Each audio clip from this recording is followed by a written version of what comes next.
Je m'appelle Collins Fairmont, j'ai 34 ans.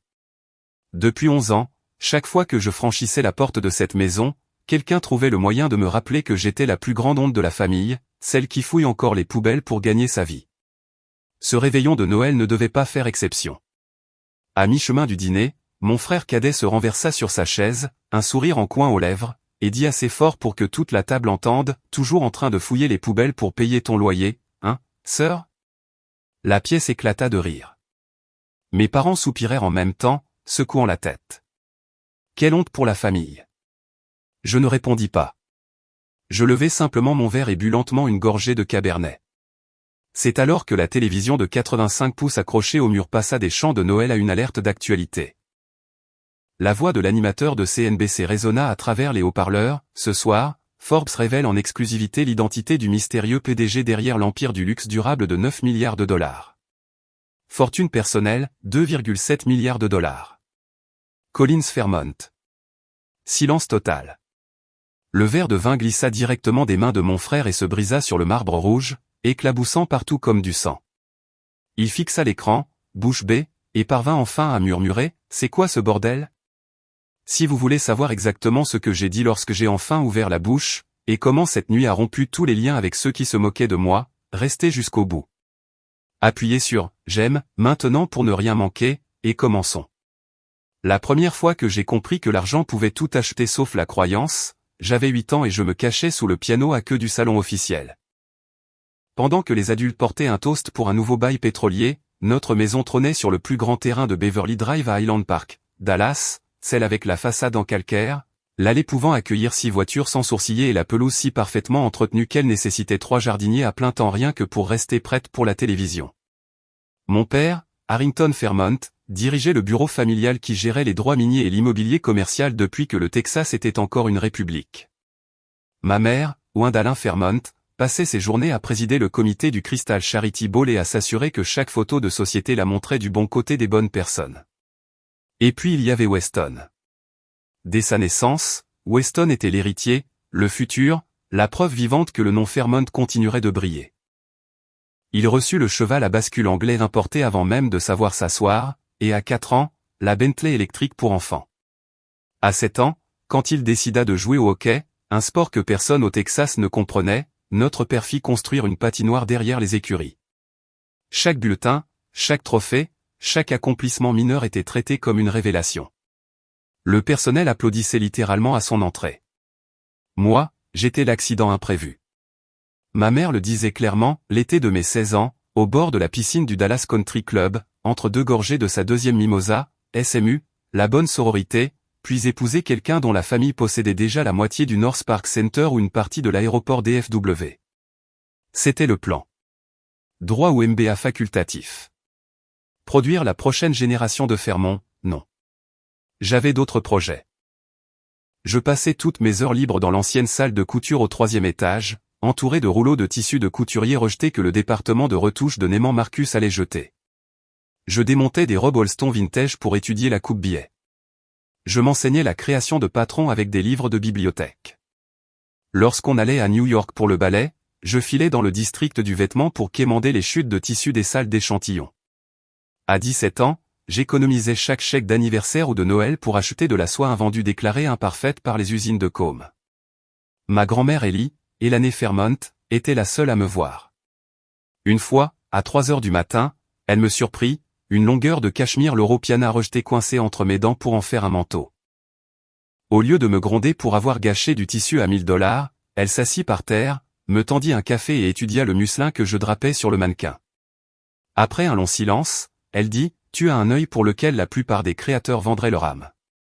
Ne laisse pas cette maison te décourager. » C'était la seule à dire ça.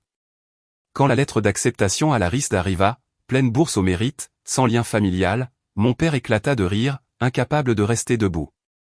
Ma mère expliqua à la Junior League que j'explorais des options éducatives alternatives. Weston, déjà accepté à UT Austin par héritage inutile, raconta à ses frères de fraternité que sa sœur bizarre déménageait à Rhode Island pour geler son derrière et jouer avec des poubelles. La 2e année, j'appelai depuis Providence et leur dis que je ne reviendrais jamais pour Thanksgiving, Noël ou aucune fête si on n'acceptait pas ce que je voulais faire de ma vie. La réponse exacte de mon père, assez fort pour que tout le personnel de cuisine entende, alors tu te débrouilles seul, Collins. Ma mère se contenta de l'arme théâtrale pendant 28 secondes avant de réserver une semaine de ski mère-fils à Telluride avec Weston. Grand-mère Ellie attendit que tout le monde parte, puis, d'une voix calme, dit, va construire quelque chose que le monde ne pourra détourner le regard. Je crois en toi plus que je n'ai jamais cru en quoi que ce soit que cette famille ait fait. Ce fut la dernière conversation que j'eus avec eux pendant 11 ans. Une semaine après, mon père passa à l'acte, tous les comptes à mon nom furent fermés du jour au lendemain. Les cartes de débit refusées au café du campus, les virements du Trust Fund annulés. Même la ligne de crédit d'urgence que ma mère conservait pour le shopping fut annulée sans un appel. Il ne me restait que $800 en billets froissés que j'avais économisés grâce à des petits jobs de stylisme et la vente de vêtements sur Poshmark. C'était tout. Je pris l'aéroport TF Green à Providence, achetai le billet aller simple le moins cher pour New York et montai dans un avion qui sentait le chien mouillé et la déception. Bébé pleurant au milieu, Meg dans l'allée mangeant des œufs durs dans un ziploc. Je fixai le hublot tout le vol sans verser une larme. J'atterris à LaGuardia avec un sac cabossé et aucun plan. Bushwick, Brooklyn, fin 2014. Je trouvai un studio au 4e étage sur Warfield Street, entre Wyckoff et Irving. 37 mètres carrés, une fenêtre donnant sur un mur de briques, un radiateur mourant à chaque mise en marche, et une salle de bain partagée avec 3 mecs jouant du death metal à 3 heures du matin. Loyer, $900 par mois. Je payai premier, dernier et dépôt de garantie avec ce qu'il me restait, puis dormis par terre pendant 3 semaines, incapable d'acheter même un futon IKEA. Le lendemain, avant le lever du soleil, je prenais le train J pour le district du vêtement. Je traînais près des quais de chargement de la 38e et 39e Ouest, attendant que les grandes maisons jettent leur chute de coupe. Au début, les gars pensaient que j'étais une riche enfant jouant à l'artiste. Mais après 2 semaines à me voir tous les jours, pluie ou vent glacial, ils commencèrent à me réserver les meilleures poubelles, cachemire l'Euro Piana invendu, laine double face italienne, soit avec un défaut imperceptible. Ils écrivaient, si, au marqueur pour que personne d'autre ne les prenne. Je traînais ces sacs dans le métro, bras endoloris, odeur de produits chimiques et teinture. Dans le studio, je triais tout sous l'unique ampoule nue, classée par fibre, poids et texture. Ma table de coupe, 2 tréteaux et une planche de contreplaqué déformée trouvée sur le trottoir. Ma machine à coudre, une Singer 1974 achetée à une dame de Crown Heights pour $40 et la promesse d'apprendre à sa petite fille à ourler ses jeans. Le premier objet que je finis fut un sac structuré en laine Loro Piana bleu nuit rejeté pour un fil tiré, doublé de soie Hermès verte. 48 heures de couture à la main, sans patron, juste mémoire musculaire et obsession. Une fois terminé, je le portais sur le toit à l'heure magique et le photographiais avec mon iPhone 5 fissuré devant la skyline. Légende, le déchet de quelqu'un, mon trésor. Je le postais sur un compte Instagram tout neuf, ce. 24 heures plus tard, 12 000 likes et un message direct d'une associée d'un fonds de venture capital dirigé par des femmes à Soho, désirant me rencontrer cette semaine-là. Nous nous installâmes dans un petit café sur Lafayette. Elle demanda où je voyais la marque dans 5 ans. Je répondis que je n'avais pas de plan sur 5 ans, juste la certitude de faire se battre les gens pour posséder des objets voués à la poubelle. Elle fit glisser une term sheet, $500 000 pour 15%, une condition, mon nom complet ne devait jamais apparaître. Le mystère est le luxe ultime, dit-elle. Je signai en noir et ne regardai jamais en arrière. Les 7 années suivantes furent un chaos maîtrisé. Je déplaçai la production dans un loft à Brooklyn Navy Yard, embauchai des couturières licenciées à la fermeture des dernières maisons de couture américaines, bâtis une chaîne d'approvisionnement entière avec des tissus rejetés par les marques de luxe. Chaque collection se vendait en quelques minutes. Vogue a publié un article à la rubrique « Blind Item » sur le label Fantôme qui réinvente le luxe durable. Burdorf a supplié pour un exclusif. Les célébrités portaient les pièces sur les tapis rouges et disaient aux intervieweurs qu'elles avaient un ami qui les avait créées. Je vivais toujours dans le même studio de 37 mètres carrés jusqu'à ce que l'entreprise puisse se permettre de vrais bureaux. Je prenais encore le métro.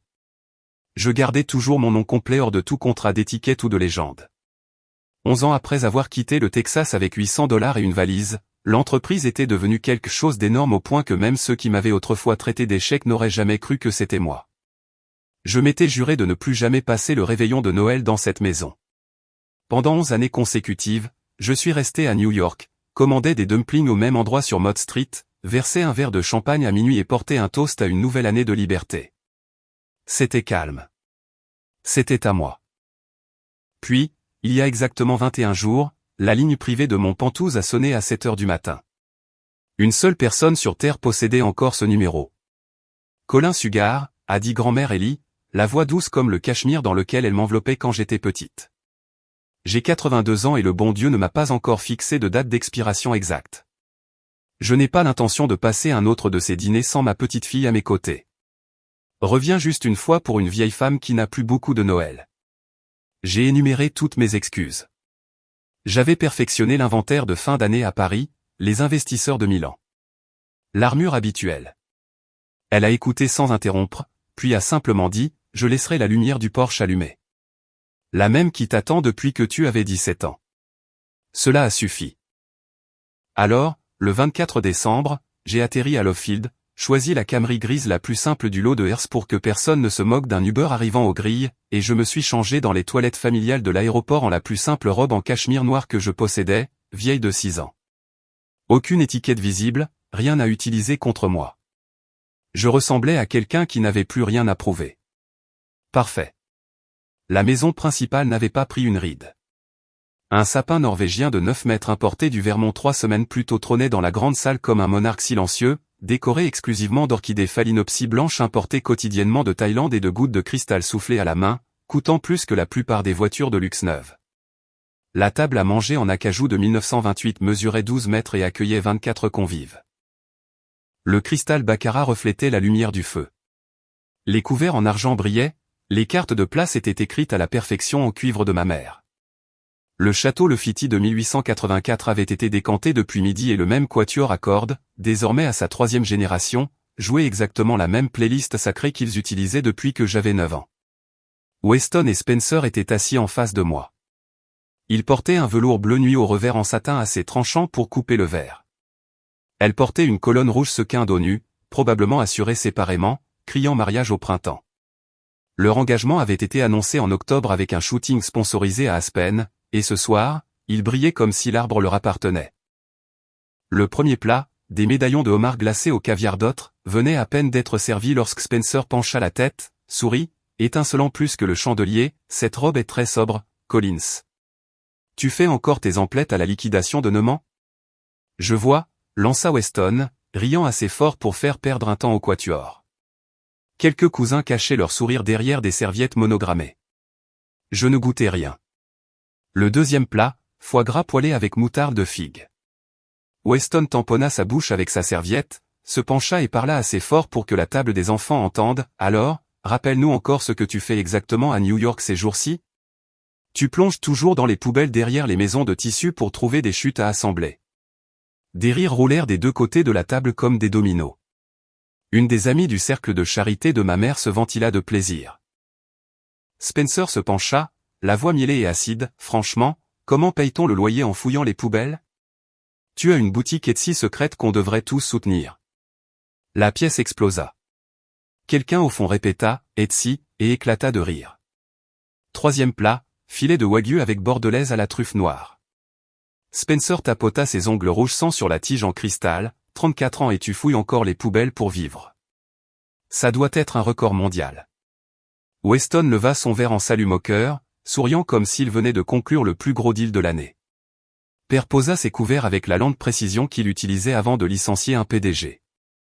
Mère imita parfaitement le geste. Ils se regardèrent, puis moi, et soupirèrent en unisson parfait, une telle honte pour la famille. Ces mots s'abattirent sur la table comme un front froid. Grand-mère Ellie était assise à ma droite immédiate, 82 ans, dos droit, cheveux argentés coiffés en chignon bas habituel, portant le même collier de perles qu'elle possédait depuis Truman. Elle n'avait pas touché à son vin une seule fois.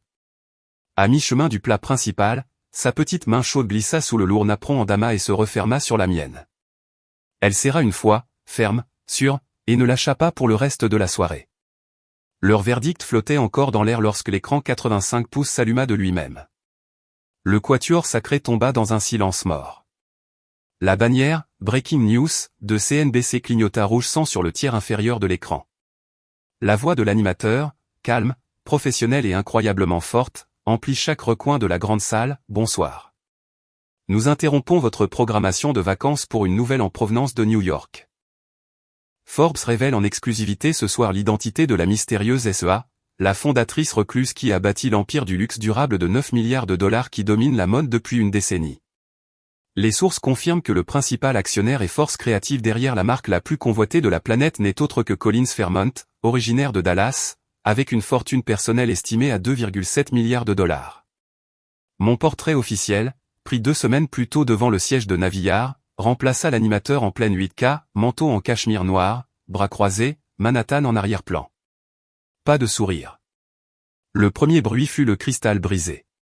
Le verre de Bordeaux de Weston glissa de ses doigts et éclata sur le marbre italien, le craquement résonnant comme un coup de feu.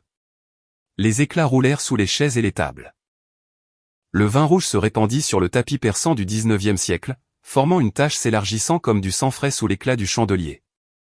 Il ne se pencha pas pour le ramasser. Il fixa simplement l'écran, le visage se décolorant si vite que les sequins rouges sur la robe de Spencer paraissaient soudain criards. Sa main manucurée vola à sa gorge comme si on l'étouffait.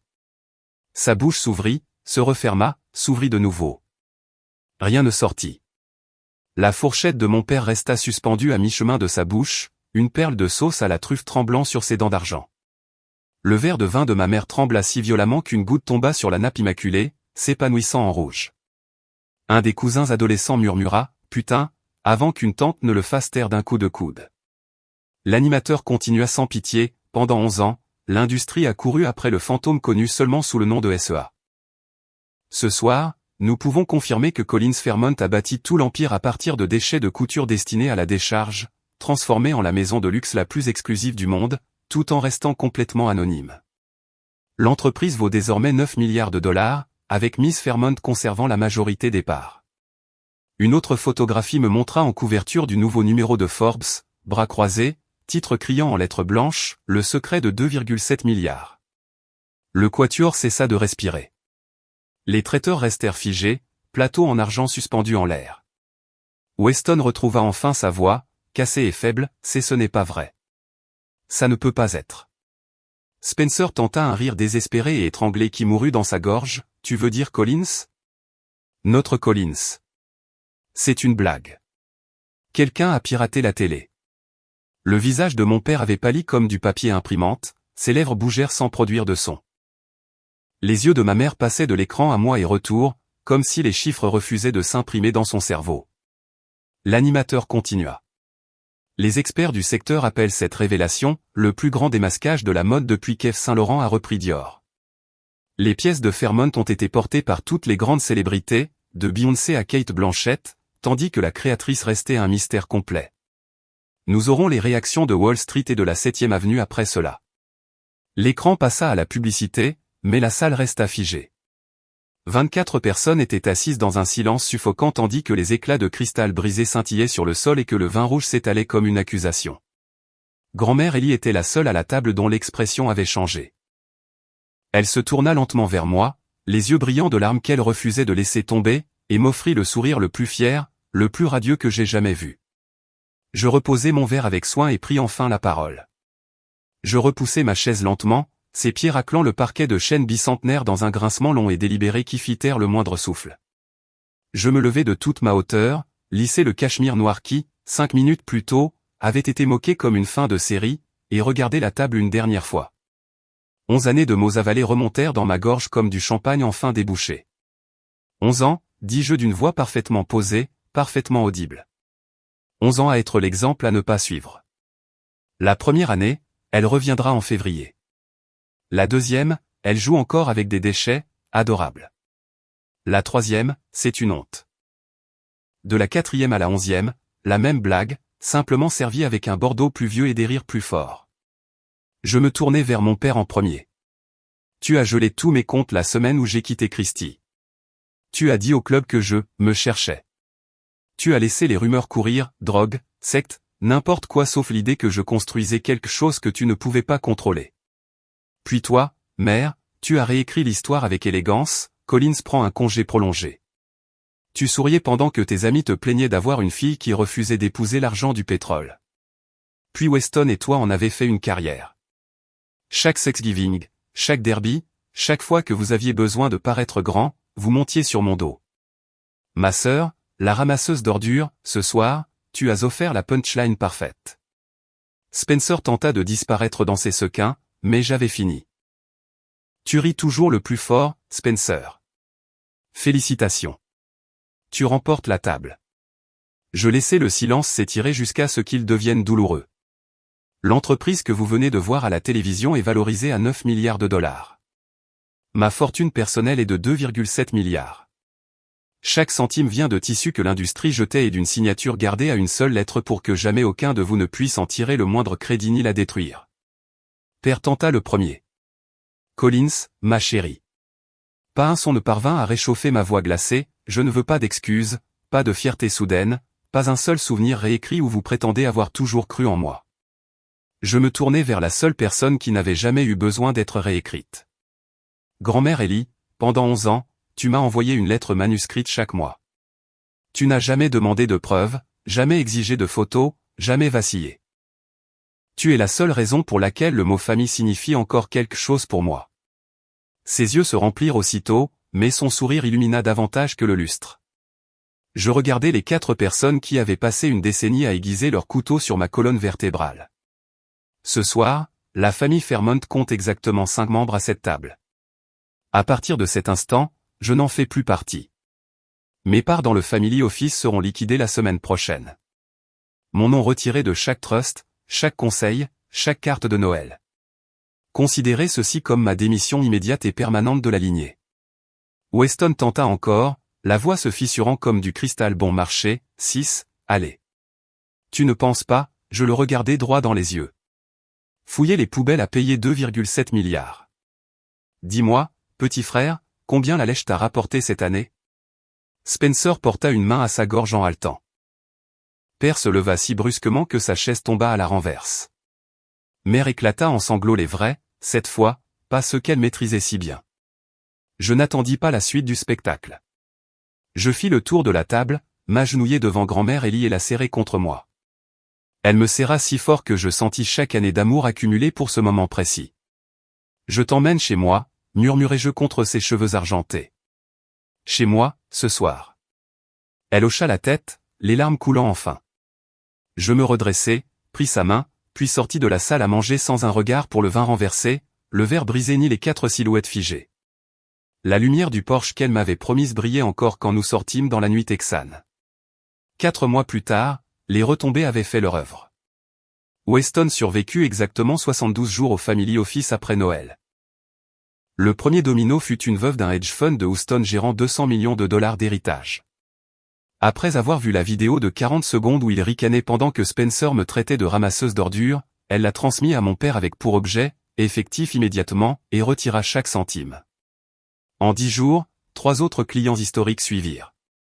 L'ancienne fortune de Dallas bouge lentement, mais bouge sûrement. Mi-février, le bureau saignait 8 chiffres par trimestre.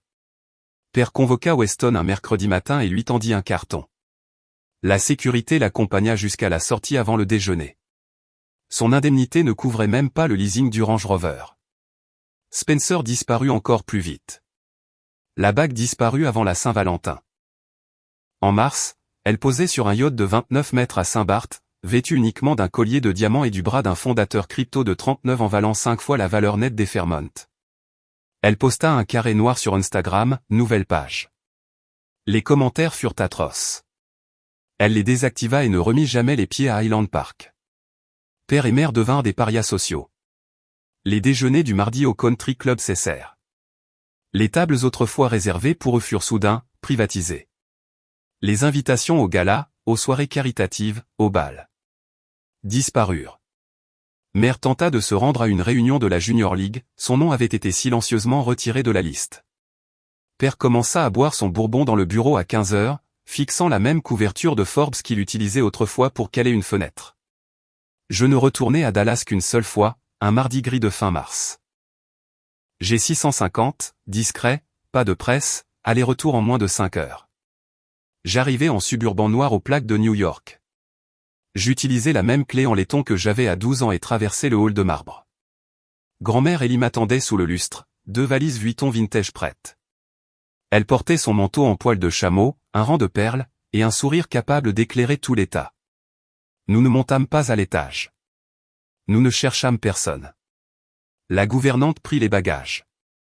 Père apparut en haut de l'escalier, en peignoir trop grand, le visage couleur de cendre.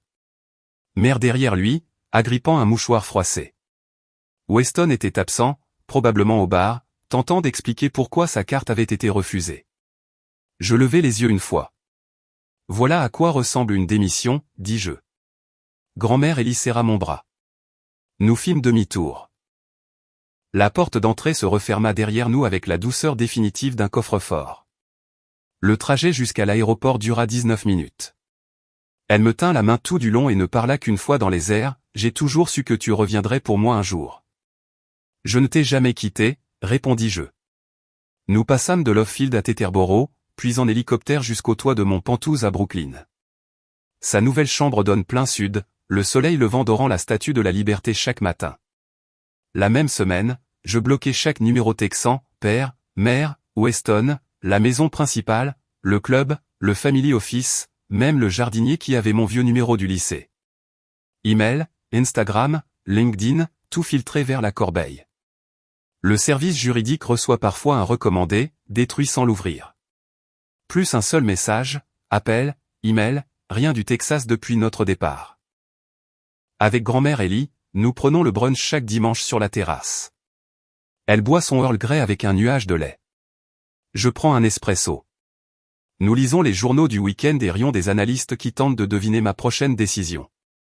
Certains matins, elle me demande à voir les nouveaux prototypes, elle passe ses doigts sur le cachemire recyclé comme si elle lisait du braille et sourit ce même sourire qu'elle m'avait donné à mes 17 ans. Le reste des Fairmont peut garder son pétrole, ses tables vides, son exil mondain. J'ai gardé la seule personne qui m'ait jamais réellement choisi. Certains liens de sang sont plus ténus que l'eau et infiniment plus toxiques. Le vrai succès, ce ne sont ni les 9 milliards sur le papier, ni les couvertures, ni les listes d'attente, ni les cris sur les tapis rouges. Le vrai succès, c'est se lever chaque matin sans avoir besoin que ceux qui ont passé 10 ans à tenter de t'enterrer applaudissent soudain. J'ai appris à la dure la différence entre la famille et les proches. Les proches partagent l'ADN et les repas, la famille partage la foi quand il n'existe aucune preuve pour y croire. Pendant 11 ans, j'ai construit un empire en silence parce que ceux qui étaient censés m'aimer inconditionnellement ont profité de chaque occasion pour me traîner dans la boue. Ils se sont moqués des restes que je transformais en or. Ils ont ri du rêve qu'ils ne pouvaient pas voir. Ils ont fait de mon ambition la punchline de chaque fête. Je ne leur en veux pas. La haine impliquerait qu'ils occupent encore une place dans ma tête. Je les ai simplement éliminés, comme un chirurgien enlève un cancer, proprement et sans hésitation. Aujourd'hui, mon monde est plus petit et infiniment plus riche. Il y a 2 brosses à dents dans la salle de bain principale, 2 fauteuils à bascule sur la terrasse, une femme qui n'a jamais rien demandé sauf que je devienne exactement celle que j'étais destinée à être. Grand-mère Ellie s'assoit à mes côtés chaque soir, regardant le soleil se coucher derrière Manhattan, sirotant un Earl Grey avec un nuage de lait tandis que je dessine la collection de la saison prochaine sur la table entre nous. Elle passe encore ses doigts sur les tissus récupérés comme si elle lisait l'avenir. Elle sourit encore de ce sourire qu'elle m'avait donné à 17 ans, terrifiée, avec seulement $800 et une valise. Ce sourire vaut plus que tous les puits de pétrole du Texas réunis. Certaines personnes naissent dans des familles. J'ai choisi la mienne, et j'ai choisi la seule qui m'ait jamais choisi en retour. Le Texas peut garder son pétrole, ses clubs privés, ses traditions vides et son sang empoisonné. J'ai conservé ma liberté, mes milliards et la seule personne dont l'amour n'a jamais été conditionnel.